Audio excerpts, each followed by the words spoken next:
우리가 오늘 함께 살펴볼 하나님의 말씀은 요한복음 13장 1절부터 11절까지입니다. 요한복음 13장 1절부터 11절까지입니다.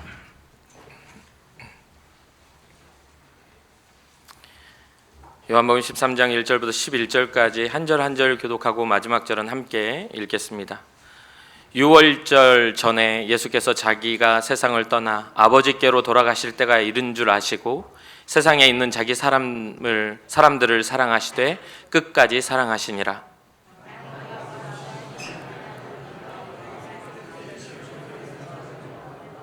저녁 먹는 중 예수는 아버지께서 모든 것을 자기 손에 맡기신 것과 또 자기가 하나님께로부터 오셨다가 하나님께로 돌아가실 것을 아시고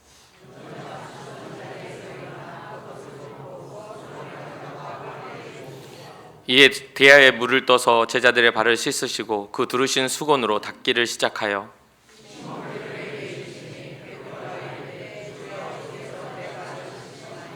예수께서 대답하여 이르시되 내가 하는 것을 네가 지금은 알지 못하나 이후에는 알리라.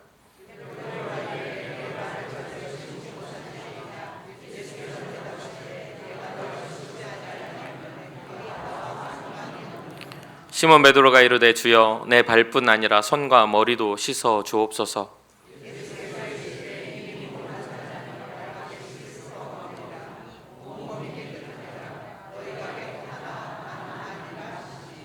이는 자기를 팔 자가 누구인지 아심이라. 그러므로 다는 깨끗하지 아니하다 하시니라. 아멘. 아멘. 우리는 지금 사순절 기간을 지나고 있습니다. 이 사순절 기간을 통해서 예수님의 그 사랑을 더욱더 깊이 묵상하시고 또 우리를 부르신 그 사랑이 얼마나 깊고 가치가 있는지를 깨달아 아는 여러분과 제가 되기를 주님의 이름으로 축복합니다. 오늘 본문에서는 예수님께서 이제 유월절 전에 자기가 세상을 떠나 아버지께로 돌아가실 때가 이른 줄 아는 그런 상황에서 제자들에게 발을 씻겨주시는 세족식과 함께 여러 가지 교훈들을 하시는 그러한 사건입니다. 여기서 우리는 이제 몇 가지의 그런 진리적인 부분들을 깨닫게 될 텐데, 첫 번째는 주님의 사랑은 끝까지 하는 사랑이다라는 것을 우리가 깨달았으면 좋겠습니다. 사람이 가지고 있는 것들은 어떤 상황이나 관계나 어떤 이유들 때문에 끝까지 가지 못하는 경우가 많습니다. 그런데 주님은 십자가 앞에 있으시면서도 끝까지 그것을 지키시고 그 끝이 이 세상의 끝뿐만 아니라 우리가 끝을 보지 못할 만한 영원한 사랑에 이르기까지 완성하시는 것을 우리는 잘 알게 됩니다. 그래서 이 끝까지라는 이 단어 안에는 시간적인 완결성이 담겨 있고 또 하나는 어떠한 그런 결과적인 질적 완전함도 담겨 있습니다. 그러니까 포기하지 않고 마지막까지 끝까지 사랑하는 그러한 의미를 담고 있죠. 그러니까 끝내 내가 이겨냈어, 끝내 내가 견뎠어, 뭐 이런 이야기들을 하잖아요. 그러니까 그러한 것처럼 우리 주님도 끝까지 우리를 사랑하시는 그 사랑 안에 우리를 부르셨다. 꼭 잊지 마시기 바랍니다.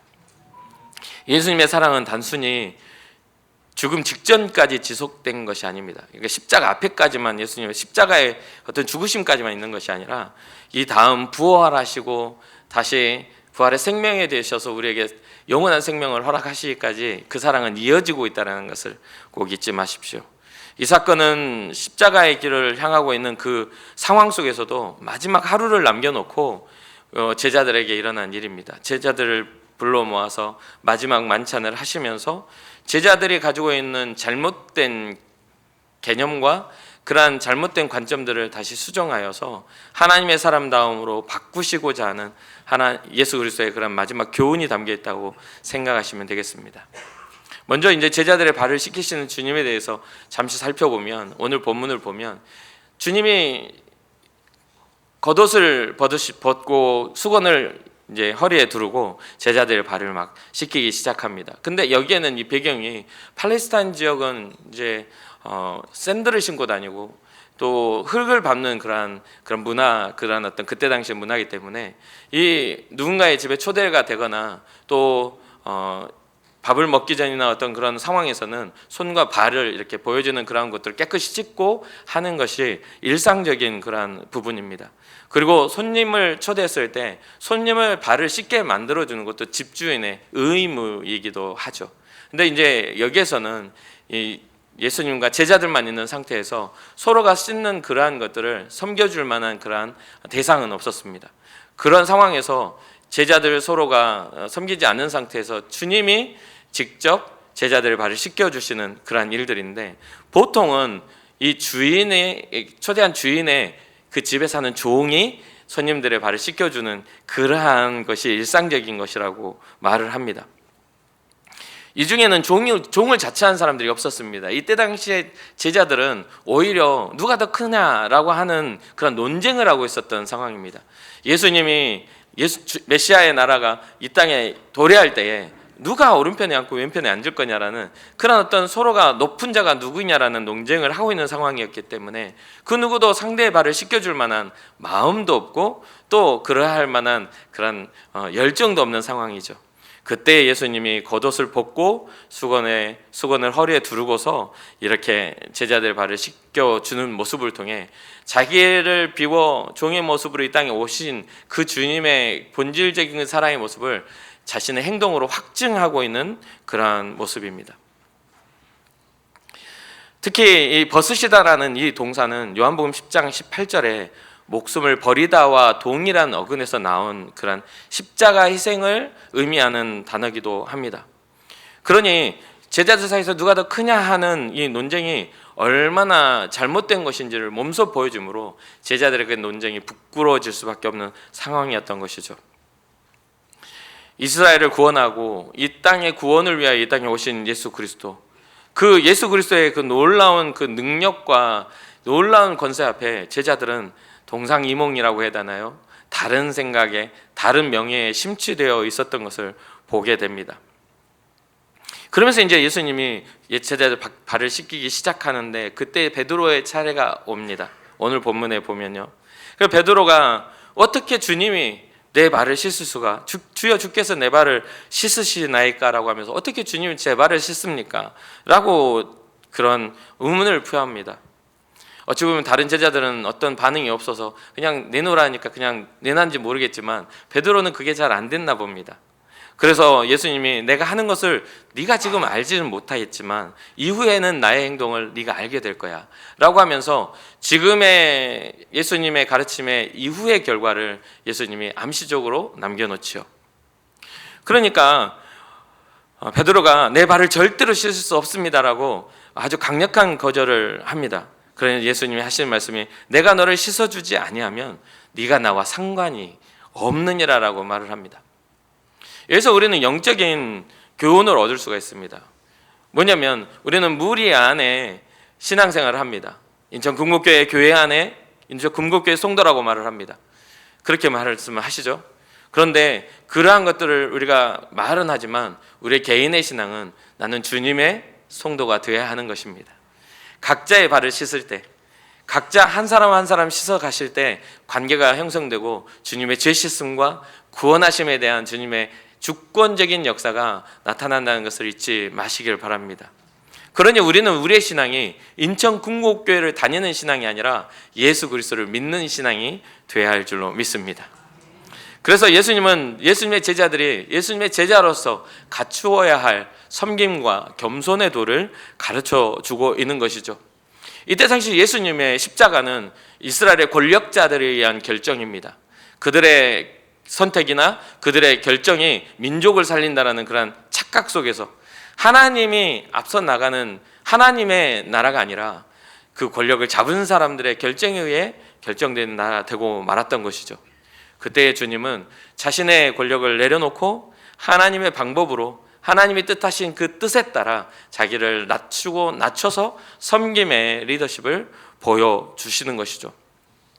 게다가 이때 당시에 자료를 찾아보니까 당시에 랍비들은 어떤 자신들의 제자들의 발을 씻기는 것은 금기였다고 합니다. 자신의 권위가 훼손됐다고 했던 것이겠죠. 그 문화는 뭐 우리가 다 이해할 수는 없지만 어쨌든 선생으로서 제자의 발을 씻기는 것은 있을 수 없는 일이었다고 합니다. 그러니 베드로의 반응도 충분히 이해는 갑니다.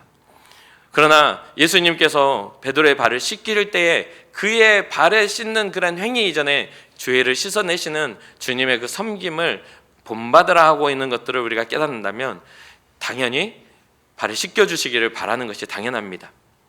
그 이야기를 했더니 내가 나와 상관이 없는 일이라고 하니까 베드로가 또 하는 말이 그렇습니다. 주여, 내 발뿐 아니라 손과 머리도 씻어 주십시오. 그래서 이제 손도 들이밀고 머리도 들이밀고 있는 거죠. 정말 베드로는 좀 액션이 강한 사람인 것 같아요. 여러분 인생을 살면서 세족식을 좀 해보셨습니까? 저도 해본 적 있고 저도 누군가가 저의 발을 씻겨줬던 기억이 납니다. 언제 한번 우리 교회도 한번 합시다. 예? 근데 세족식 뭐 이렇게 수련회나 이런 때 많이 했던 것 같아요. 이렇게 수련회 뭐 전교인 수련회나 아니면 뭐 청년부 학생부 수련회 때 가면 이 전도사님이나 목사님들 그러니까 담당 목회자들이 다 허리에 이렇게 하고 뒤에서 준비를 해 대야를 준비해 가지고 발을 막 씻고 그러면서 막 그 씻으면서 막 우시더라고요. 지금 그때 왜 우시는지 지금 그때는 이게 이해가 잘 안 되는데 지금은 좀 이해가 돼요. 주님을 닮은 주님의 헌신을 이런 생각이 좀 이해가 됩니다만 근데 그 이야기를 딱 하면 저도요 아주 그냥 더러운 발을 딱 내밀어야 씻어주는데도 의미가 있는데 이 발이라는 게 부끄럽잖아요. 세족식 한다고 그러면 딱 더러운 발 아주 냄새나는 발 딱 내놓으면 그 씻으면서 아이고 이거 뭐야 이렇게 할 수도 있잖아요. 근데 그 세족식 한다면 저는 진짜 때타올로 빡빡 밀어서 내미는 순간 반짝반짝해 그냥 이미.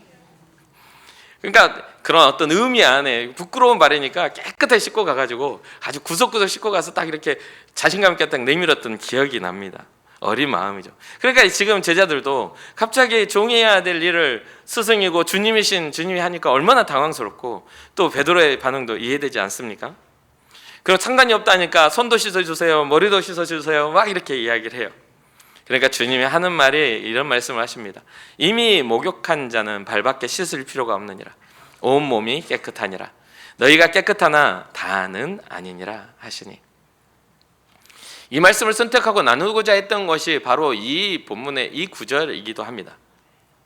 10절과 11절의 핵심이기도 해요. 주님이 이 땅에 오셔서 겸손의 도와 섬김의 도로 이 제자들의 발을 씻기신 사건 너무나 위대하고 아름다운 일이죠.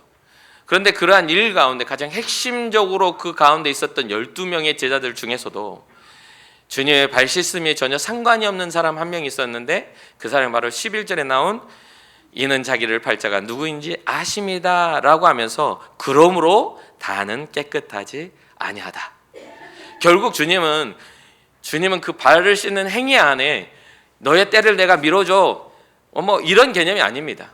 주님의 지금 현재 죄 씻음에 대한 주님의 세족은 제자들의 실패도 염두하고 또 제자들의 부인도 베드로의 부인도 다 알고 있습니다.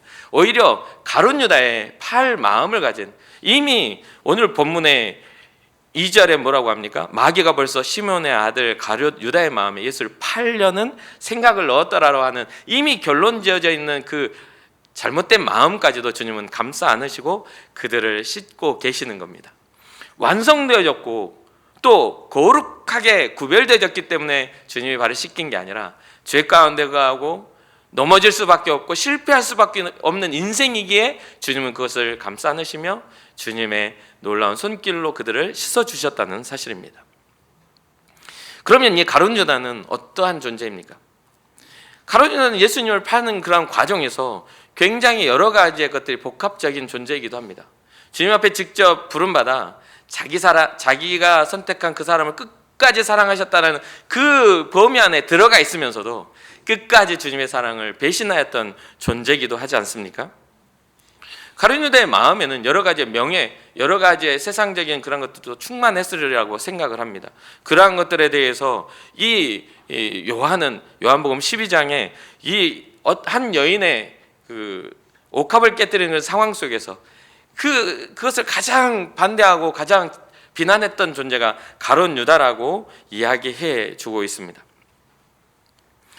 그 가룟 유다는 그 여인의 헌신 가운데 그 가치 있는 헌신을 폄하하는 이유 중 하나가 가난한 자들을 위한 것이 아니라 오히려 그는 도둑이라 돈꾀를 맞고 거기 넣는 것을 훔쳐가는 존재로서 자기의 것을 뺏겠다고 생각하는, 그것을 그냥 돈으로 받고 나한테 줬으면 나한테 유익이 됐을 텐데라고 생각하는 그런 존재 정도밖에는 안 됐다라고 말을 합니다. 그러니 주님의 제자로 부름받고 영화로운 그 사도로서의 그런 모습에 있으면서도 그는 다른 생각을 하고 다른 꿈을 꾸고 주님의 꿈에 합해지지 못했던, 주님의 십자가를 이해하지 못했던, 주님의 구원하심에 대한 그 하나님의 계획과 사랑을 전혀 관심을 갖지 않았던 존재였다고 보는 것이죠. 또 그렇게 보다 보니까 가룟 유다가 이제 예수님을 이렇게 이분이 예수님이야 하고 군호를 짜잖아요. 군호를 짜가지고 내가 가서 입맞춤하는 자가 그다라고 말합니다.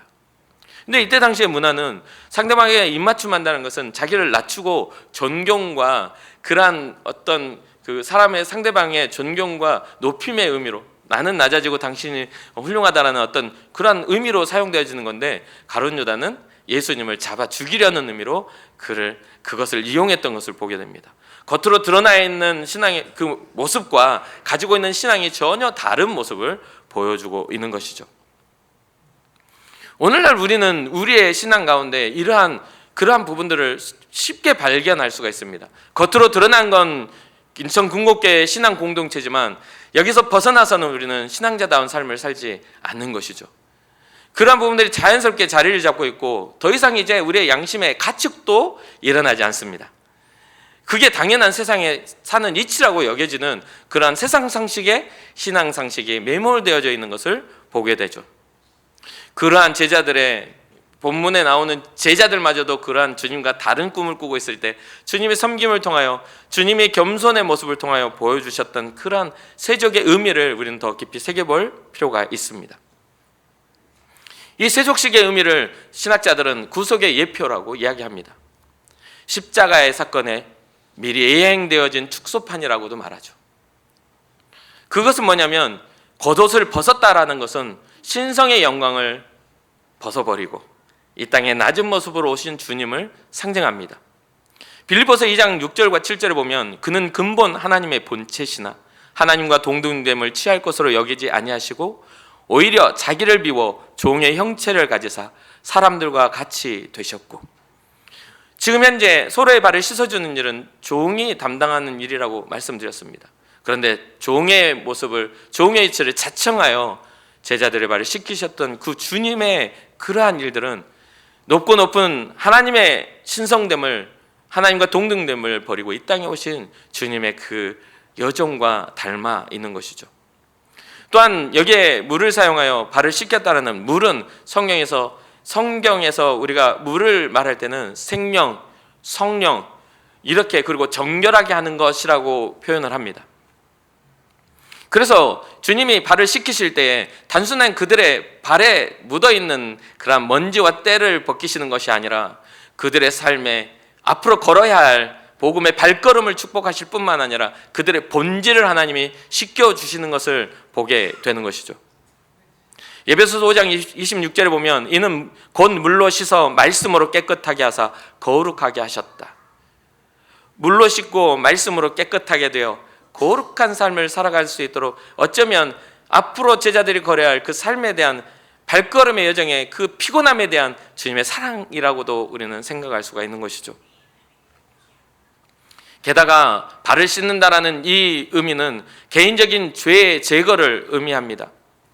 요한일서 1장 9절을 보면 만일 우리가 우리 죄를 자백하면 그는 미쁘시고 의로우사 우리 죄를 사하시며 우리를 모든 불의에서 깨끗하게 하실 것이요. 우리가 우리의 것들을, 부끄러운 내 발을 죄와 더러움으로 묻어져 있는 어찌 보면 그런 상징적인 온몸은 깨끗하게 되었으나 씻어야 할 그 발, 주님이 부르시고 주님의 공동체 안에 들어오게는 하셨지만 여전히 우리는 세상에 살아가며 세상에 더러운 것들을 묻히고 다시 교회로 돌아오지 않습니까? 그럴 때마다 우리는 주님 앞에 우리의 죄를 자백하고 주님이 우리를 긍휼히 여기시며 우리를 다시 회복하실 것들을 기대하며 주님 앞에 나아갈 때, 주님 앞에 우리가 회개함으로 주님 앞에 나아갈 때 주님은 우리의 죄를 용서해 주신다라는 그런 상징인 것이죠. 그리고 마지막으로 수건으로 닦는 이 일에 대해서는 부활의 승리를 선포한다 말합니다. 사랑하는 성도 여러분, 우리 주님의 부활이 우리의 부활이 되는 줄 믿으시기 바랍니다. 우리 주님의 끝까지 사랑하시는 그 사랑의 결과가 우리를 영원한 하나님의 나라로 초대하는 정말 큰 사랑임을 잊지 마시길 주님의 이름으로 축복합니다.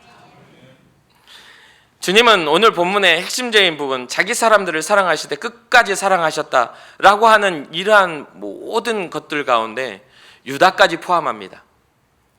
자기 사람이라고 생각하는 유다, 이미 유다의 마음의 마귀가 예수님을 팔 마음을 줬다는 걸 주님이 알고 계시고 그것을 직접 말씀도 하시죠. 이후의 말씀을 보면 나를 팔 자가 우리와 함께 있다 했을 때 베드로가 예수님 무릎 곁에 누워있는 제자에게 누가 그러냐고 물어보라고 해가지고 결국은 내가 나와 함께 떡반죽굴에 손을 넣는 자가 그렇다고 하면서 나중에 가룟 유다가 나오지 않습니까?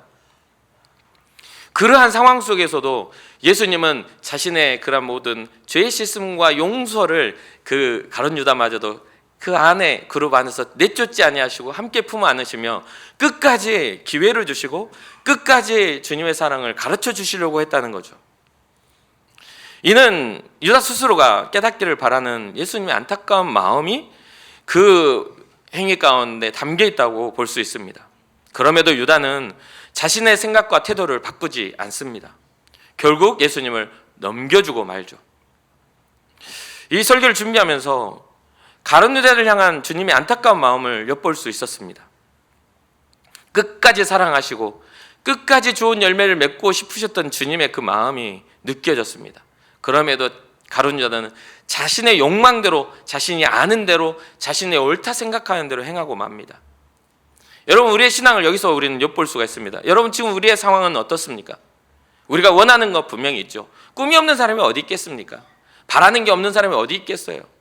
어떤 상황 속에서 더 좋은 것들을 취하고 더 좋은 것들을 갖고자 하는 마음이 없는 사람이 어디 있겠습니까?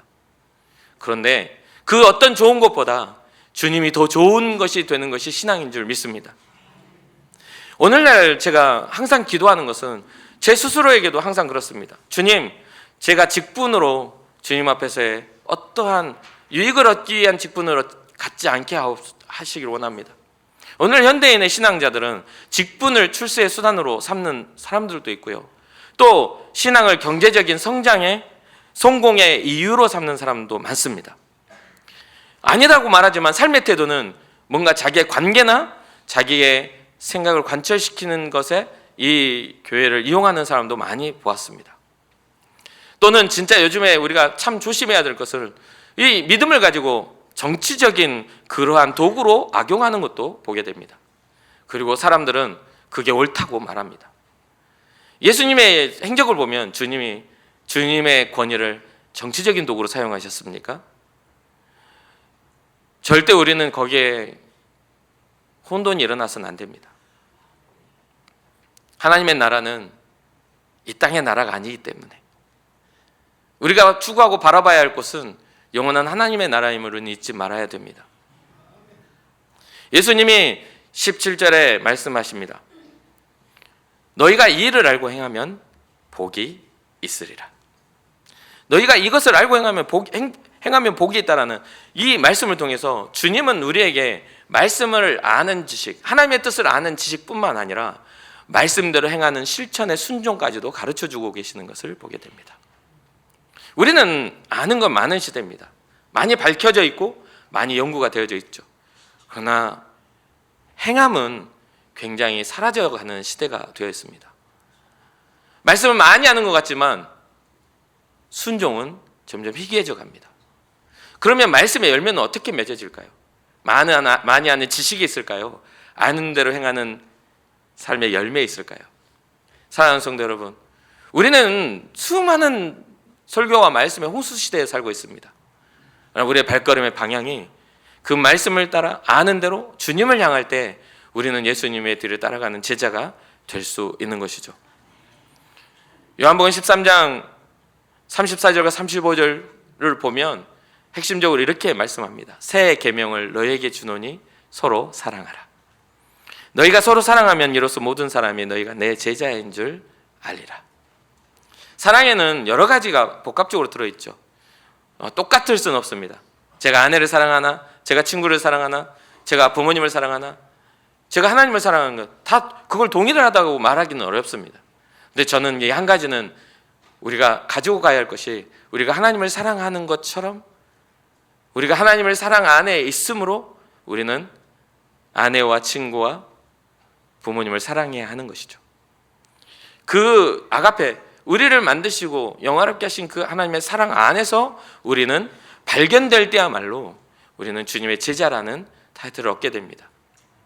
그래서 사랑하는 성도 여러분, 결론적으로 제가 여러분들한테 권면드리고 싶은 것은 무리의 신앙에 여러분들을 갖다 맞추지 마시길 바랍니다.